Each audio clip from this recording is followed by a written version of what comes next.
ನಮಸ್ತೆ ಸ್ನೇಹಿತರೆ, ಇವತ್ತಿನ ವಿಡಿಯೋದಲ್ಲಿ ಎಲೆಕೋಸಿನ ಪಲಾವ್ನ ಮಾಡ್ತಾ ಇದ್ದೀನಿ. ತುಂಬ ಸುಲಭವಾಗಿ ಮಾಡ್ಕೋಬೋದು, ಹಾಗೆ ರುಚಿಕರವಾಗಿರುತ್ತೆ. ಇದಕ್ಕೆ ನಾನು 3 ಲೋಟ ಅಕ್ಕಿನ ತೊಳೆದು ನೆನೆಸಿಟ್ಕೊಂಡಿದ್ದೀನಿ. ಹಾಗೆ 6 ಲೋಟ ನೀರನ್ನ ಕುದಿಸಿ ಇಟ್ಕೊಂಡಿದ್ದೀನಿ. ಹಾಗೆ ಒಂದು 4 ಟೊಮೊಟೊನ ಕಟ್ ಮಾಡಿ ಇಟ್ಕೊಂಡಿದ್ದೀನಿ ಸಣ್ಣದಾಗಿ. 1/4 kg ಎಲೆಕೋಸನ್ನ ಕಟ್ ಮಾಡಿ ತೊಳೆದಿಟ್ಕೊಂಡಿದ್ದೀನಿ. 8 ಹಸಿಮೆಣಸಿಕಾಯಿನ ಸೀಳಿಟ್ಕೊಂಡಿದ್ದೀನಿ. 2 ಈರುಳ್ಳಿನ ಉದ್ದಕ್ಕೆ ಕಟ್ ಮಾಡಿದ್ದೀನಿ. ಹಾಗೆ ಸ್ವಲ್ಪ ಬಟಾಣಿ 1 ಬೌಲಷ್ಟು ನೆನೆಸಿ ಒಂದು ಸ್ವಲ್ಪ ಮೊಳಕೆನೂ ಬಂದಿರೋ ಅಂಥದ್ದು. ಸ್ವಲ್ಪ ಪುದೀನ ಕೊತ್ತಂಬರಿನ ತೊಗೊಂಡಿದ್ದೀನಿ.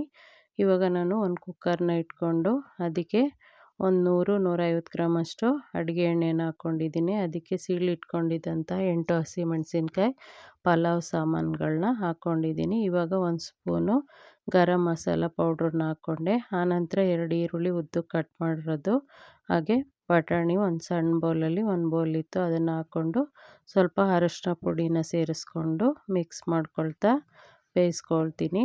ಇಲ್ಲಿ ಪಲಾವ್ ಸಾಮಾನಿಗೆ ಚಕ್ಕೆ, ಲವಂಗ, ಏಲಕ್ಕಿ, ಹಾಗೆಯೇ ಮರಾಠ ಮೊಗ್ಗು, ಸ್ಟಾರ್ ಹೂವು, ಪಲಾವ್ ಎಲೆ ಎಲ್ಲನೂ ಸೇರಿಸ್ಕೊಂಡಿದ್ದೀನಿ. ಇವಾಗ 1/4 kg ಎಲೆಕೋಸನ್ನ ಕಟ್ ಮಾಡಿ ತೊಳೆದಿಟ್ಕೊಂಡಿರೋದನ್ನ ಸೇರಿಸ್ಕೊಂಡೆ. ಆನಂತರ ಪುದೀನ ಕೊತ್ತಂಬರಿ ಸೊಪ್ಪನ್ನು ಹಾಕ್ಕೊಂಡು ಮಿಕ್ಸ್ ಮಾಡ್ಕೊಳ್ತೀನಿ. ಸ್ವಲ್ಪ ಹೊತ್ತು ಬೆಂದ ನಂತರ ಇದು ಒಂದು 3-4 ನಿಮಿಷ ಬೆಂದ ನಂತರ ಇದಕ್ಕೆ ಟೊಮೊಟೊನ ಸೇರಿಸ್ಕೊಳ್ತೀನಿ. ಇವಾಗ 1 ಸ್ಪೂನಷ್ಟು ಮನೆಯಲ್ಲೇ ಮಾಡಿಟ್ಕೊಂಡಿರೋಂಥ ಶುಂಠಿ ಬೆಳ್ಳುಳ್ಳಿ ಪೇಸ್ಟ್ನ ಸೇರಿಸ್ಕೊಂಡೆ. ಆನಂತರ ಇವಾಗ ಟೊಮೊಟೊನ ಸಣ್ಣಗೆ ಕಟ್ ಮಾಡಿ ಇಟ್ಕೊಂಡಿದ್ದೆ, ಅದನ್ನು ಸೇರಿಸ್ಕೊಂಡು ಮಿಕ್ಸ್ ಮಾಡ್ಕೊಳ್ತಾ ಬೇಯಿಸ್ಕೊಳ್ತೀನಿ. ಈ ರೀತಿ ಸ್ವಲ್ಪ ಹೊತ್ತು ಅಂದರೆ ಒಂದು 3-4 ನಿಮಿಷ ಟೊಮೊಟೊ ಹಾಕಿದ ನಂತರ ಬೇಯಿಸ್ಕೊಳ್ತೀನಿ. ಇವಾಗ ನಾನು ಹಸಿಮೆಣಸಿನ್ಕಾಯಿನ ಹಾಕ್ಕೊಂಡಿದ್ನಲ್ಲ, ಇನ್ನು 1 ಸ್ಪೂನಷ್ಟು ಖಾರಕ್ಕೆ ಅಚ್ಚ ಖಾರದ ಪುಡಿನ ಸೇರಿಸ್ಕೊಂಡಿದ್ದೀನಿ. ಆನಂತರ ನಾನು 6 ಲೋಟ ನೀರನ್ನ ಕುದಿಸಿಟ್ಕೊಂಡಿದ್ನಲ್ಲ, ಆ ನೀರನ್ನ ಸೇರಿಸ್ಕೊಂಡು ಆನಂತರ ಇದು ಕುದಿಬೇಕಾದ್ರೆ ಇದಕ್ಕೆ ರುಚಿಗೆ ತಕ್ಕಷ್ಟು ಕಲ್ಲುಪ್ಪನ್ನ ಸೇರಿಸ್ಕೊಳ್ತೀನಿ.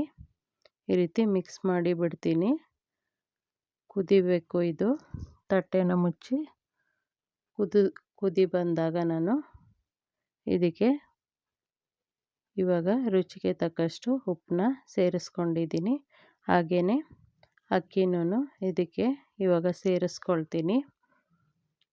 ನಾನಿಲ್ಲಿ ಮಾಮೂಲಿ ಅಕ್ಕಿನ ತೊಗೊಂಡಿದ್ದೀನಿ, ಅಡುಗೆ ಅಕ್ಕಿನ ತೊಗೊಂಡಿದ್ದೀನಿ, ಬಾಸುಮತಿ ಅಕ್ಕಿಯನ್ನು ತೊಗೊಂಡಿಲ್ಲ. ಇವಾಗ ಅಕ್ಕಿನ ಸೇರಿಸ್ಕೊಂಡು ಮತ್ತೆ ಒಂದು ಕುದಿ ಬರೋವರೆಗೂ ಇದನ್ನು ಕುದಿಸ್ಕೊಂಡು ಆನಂತರ ಕುಕ್ಕರ್ ಕ್ಯಾಪ್ನ ಕ್ಲೋಸ್ ಮಾಡ್ತೀನಿ.